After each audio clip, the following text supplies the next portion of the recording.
Olá, eu sou Manuel Cunha. Agora vamos iniciar a nossa segunda aula de enfermagem em clínica médica. Dessa vez nós vamos tratar de mais um pouco dos sistemas e de suas devidas patologias, afecções, e vamos tratar também dos cuidados da enfermagem, né? No finalzinho nós vamos falar dos cuidados de enfermagem relacionados a cada etapa, né? Partindo agora para o sistema urológico, para o sistema urinário também, nós temos que é um sistema delicado, já que ele é passível de infecções muito constantes, já que os rins eles são uma maneira de filtrar o sangue. Então, tudo que passa dele vai ter um contato relativamente fácil com o ambiente externo, principalmente no trato feminino, em que a uretra ela é mais exposta do que no trato masculino, então ela tem mais facilidade de adquirir infecções urinárias, mas também outras questões, né? E daí surge as infecções urinárias, as infecções do trato urinário, chamadas ITUs. As ITUs, elas podem ocorrer em locais diversos, como nos néfrons, como nos glomérulos, como na, na bexiga, como nos vasos dos rins, e eles são caracterizados de acordo com sua localização. No caso da pielonefrite, ele vai ser a inflamação do parênquima renal e da pelve. Então, vai ser relacionado à parte mais externa do rim. Nós vamos ter também a prostatite, que também vai ser a inflamação da próstata. A cistite, com a inflamação da bexiga. Repare que todos acompanham um it no final. It. Insuficiência renal e hemodiálise por fim. A cistite vai ser caracterizada por uma infecção que vai afetar mais a bexiga. Então vai se relacionar com a dificuldade de urinar ou com inchaço, sensação de inchaço na bexiga, deslocamento dessa bexiga. A prostatite pode ocorrer também um pouco do inchaço na próstata, com a inflamação da próstata. Pode ser sinal também de câncer, mas nesse caso é uma infecção do trato urinário. Então, essa infecção é causada por uma bactéria em específico, ou pode ser várias bactérias também. E a pielonefrite vai ser relacionada mais ao rim em si. Então, vai ser uma parte mais superior. Uma infecção vai tratar mais a parte superior dos rins. Já a cistite, ah, a insuficiência renal vai estar relacionada à capacidade de filtração do rim. Então, se o rim não tem mais capacidade de filtrar o sangue, ele está sofrendo uma insuficiência. Ah, professor, qual é a causa dessa insuficiência renal? Pode ser várias. Pode ser a exaustão do rim, porque a pessoa viveu uma vida complicada em relação ao uso de drogas, em relação ao uso de medicamentos. Então, alguns medicamentos têm risco renal severo. Pode ser problemas genéticos com a degradação dos rins, problemas hereditários, mas tudo isso que degrada o rim, que diminui a eficiência do rim, pode gerar a sua insuficiência, a sua decadência. E, por fim, a insuficiência renal ao seu extremo gera a hemodiálise, que vai acontecer quando o rim não está mais funcional, quando o rim não tem mais capacidade de filtração do sangue. E se isso acontece, a pessoa é submetida à hemodiálise. A hemodiálise é um processo super invasivo, um processo muito complicado que diminui muito a expectativa de vida das pessoas que fazem esse processo. É um processo complicadíssimo. Pessoas morrem mais rápido e muitas delas decidem nem fazer o tratamento com hemodiálise e acabam tendo uma sobrevida maior, porém com qualidade de vida não tão boa, né? Porque esse processo, por mais que seja ruim do jeito que ele vai ajudar no tratamento. Então a pessoa vai sentir menos dor, vai sentir mais conforto, mas que as sessões de hemodiálise sejam terríveis, né? Falando de sistema imunológico e reumático, né? Nós vamos nos remeter um pouquinho lá na hematologia. Nós temos que existem células no nosso organismo chamados linfócitos, vão ser responsáveis por produzir anticorpos. E esses anticorpos, às vezes, em alguns casos muito específicos, como nessas pessoas que desenvolvem essas doenças, eles atacam as próprias células. É o que ocorre em doença autoimune. Essas doenças aqui citadas são autoimunes, exceto a febre reumática. Mas todas essas são doenças autoimunes. Então, a pessoa ela vai criar anticorpos, vai criar mecanismos de defesa contra o seu próprio organismo, né? Então ela vai acabar deteriorando a si mesma. O lúpus é uma doença característica, né? Ele vai, o lúpus ele vai se caracterizar por uma cicatriz causada por uma cicatriz não, é uma erupção em formato de asas de borboleta nas bochechas e vai proporcionar fadiga e dor nas articulações, muita dor nas articulações. E isso vai começar a degradar a vida do paciente, né, que vai começar a ter problemas até se locomover. Então, além disso, nós temos também, olha, eu citei febre reumática duas vezes aqui, mas vamos ignorar. A artrite reumatoide também vai ser autoimune, ela vai ser uma doença que vai afetar as articulações, que vai causar sinais e sintomas específicos, como dedos em formato de martelo, dedos distorcidos ou contorcidos, e problemas em outras articulações, artrite, it novamente para inflamação, e reumatoide relacionado ao fator autoimune, né? E por fim nós temos a febre reumática. A febre reumática ela vai ser um quadro de infecção generalizada causada por um tipo de streptococcus que vai invadir sistemicamente o organismo. Então ele vai causar danos sistêmicos e vai proporcionar problemas em várias partes do corpo ao mesmo tempo e vai causar uma fadiga muito grande para o paciente. No que se refere às afecções tegumentares, nós temos as úlceras por pressão. Isso vai ocorrer geralmente em ambiente hospitalar, quando o paciente está internado por muito tempo, quando está passando por um momento difícil e que ele não está sendo bem tratado com a equipe de enfermagem e ocorre que por deitar-se demais em uma posição anatômica específica, ele vai desenvolvendo a ulceração. A úlcera que vai se desenvolver em 5 estágios, de acordo com a sua profundidade e os tecidos afetados, né? Então a pessoa vai desenvolvendo uma espécie de buraco, uma ferida muito difícil de ser cicatrizada, porque ela se abre de maneira circular, né? E quanto mais circular, mais difícil é a cicatrização através de curativos ou suturas. E teremos problemas sérios, já que infecções oportunistas se agarram a essa oportunidade de afetar o sistema por completo. E são uma causa de morte seríssima.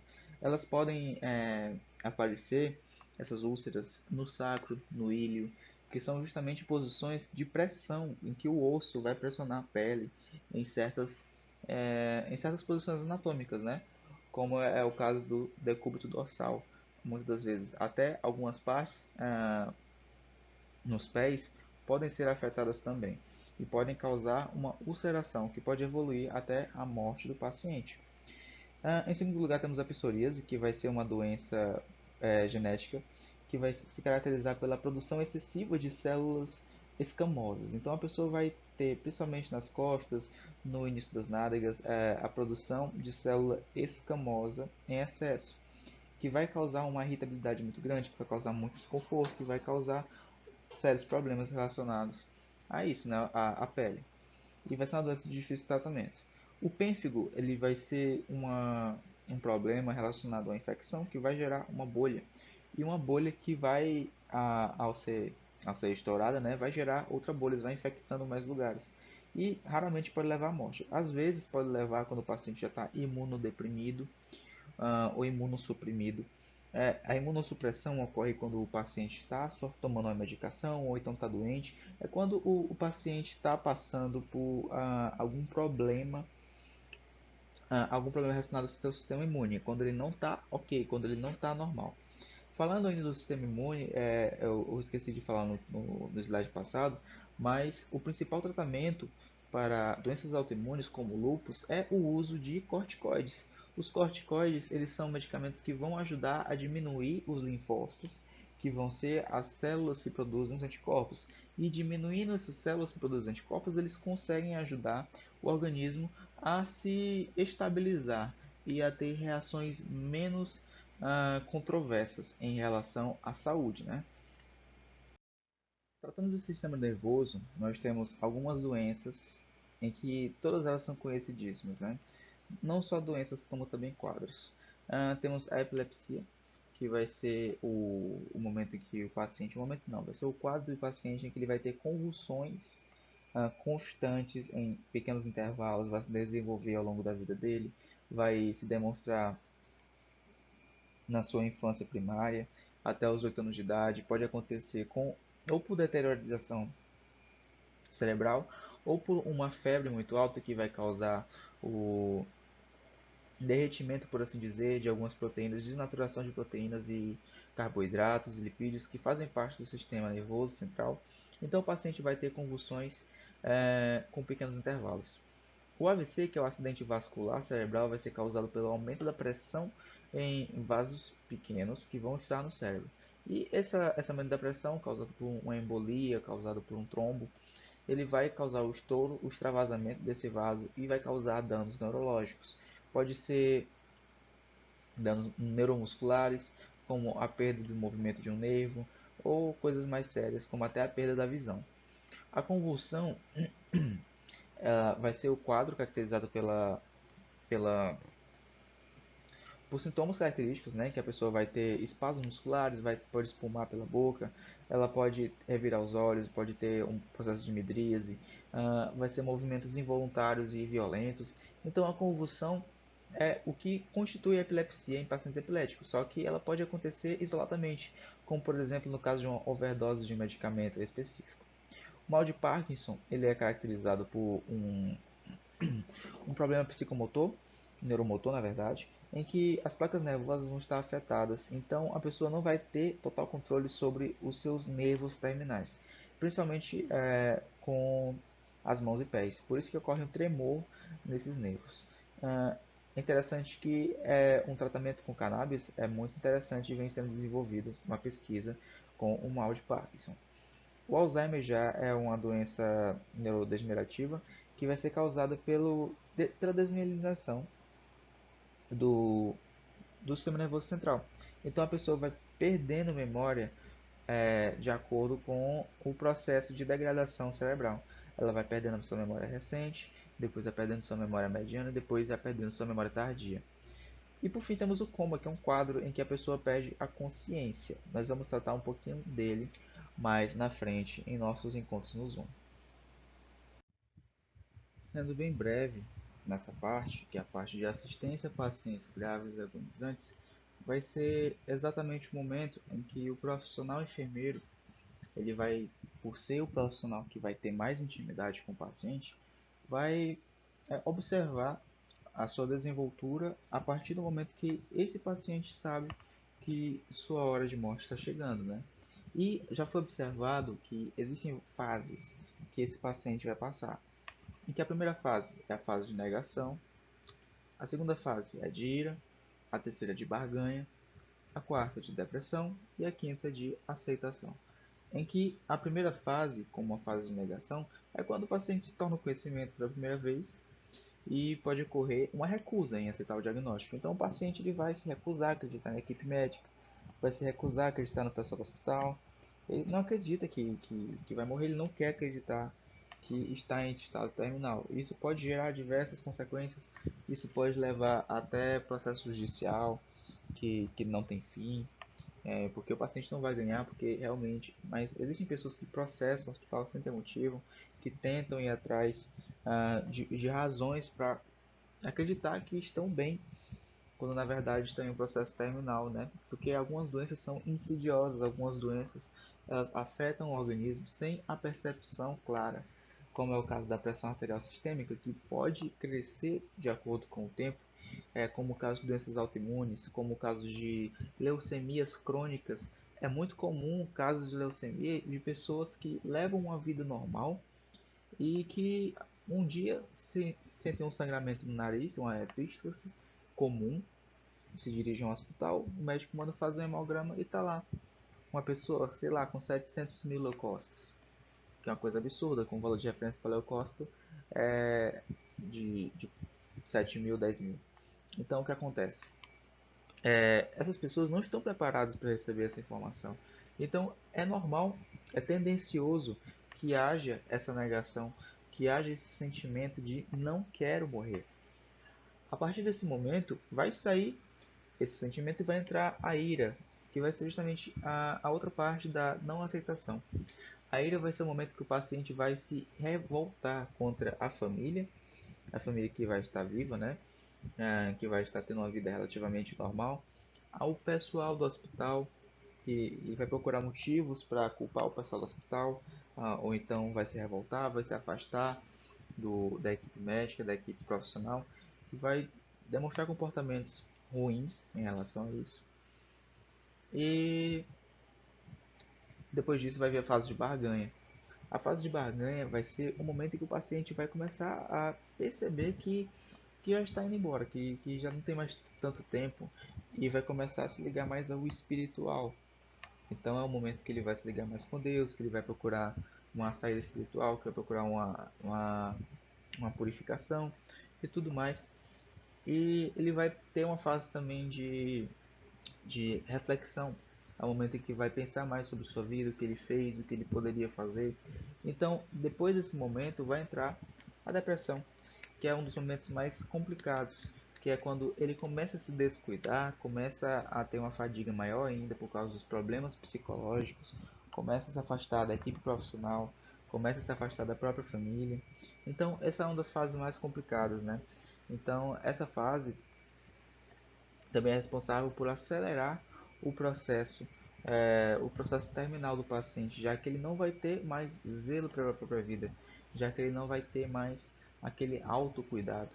Ele nem vai querer mais falar os sintomas que está sentindo pro enfermeiro, se está sentindo dor, se não está. Ele começa a não querer ligar mais para as coisas que estão acontecendo com o próprio organismo, né? E por fim, nós temos a fase de aceitação, em que o paciente vai aceitar a inevitabilidade e a iminência de sua morte. É possível que deseje simplesmente o acompanhamento de um membro da família ou um amigo. É quando o paciente vê que realmente não tem mais jeito, que é, é isso e pronto. Ele pode esperar ainda por um milagre, pode sim. A equipe médica e a equipe profissional deve incentivar a espera por um milagre, sim, mas obviamente com os pés no chão, obviamente dando expectativas realistas para a família. Se for para acontecer, vai acontecer e tudo mais, mas deve sim ser feito um incentivo espiritual para que seja feito um apoio psicológico tanto para o paciente quanto para a família no hábito no momento da morte, né? No momento da morte, depois que o enfermeiro vai ser responsável também por checar como está o estado do paciente, vai ver os sinais de falecimento, da ausência de vida, seja a rigidez pós-morte, seja o frio, seja o relaxar dos músculos, a rigidez dos músculos, o queixo caído, e tantos outros sinais que podem aparecer no momento da morte. E o enfermeiro vai falar para o médico, porque aqui no Brasil necessita de um laudo médico dizendo, é o famoso atestado de óbito, que vai dizer se a pessoa morreu ou não a causa da morte e por aí vai. Então o profissional enfermeiro vai ter essa função mais relacionada ao paciente de cuidar tanto do psicológico quanto do fisiológico. Nessas aulas agora nós fizemos um apanhado geral relacionado a as patologias gerais em si.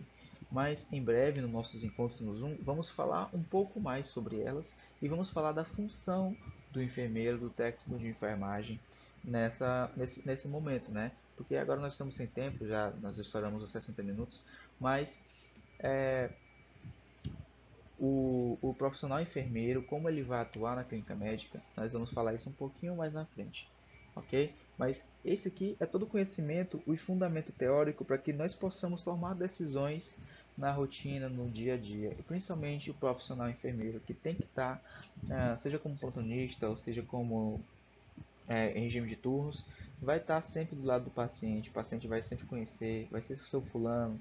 O paciente vai ter um carinho por você, a família vai ter um carinho por você. Então, é importante que haja uma humanização também de serviço e também a sapiência. Eu vou deixar um anexo, que foi a apostila que eu utilizei para a construção dos slides, né? Essa é uma matéria muito extensa, recomendo também a pesquisa de artigos científicos, de livros, mas essa apostila ela vai ter tudo o que é essencial para o bom comportamento de um técnico em enfermagem na clínica médica. Eu vou anexar essa apostila material das aulas. Muito obrigado e até a nossos encontros no Zoom.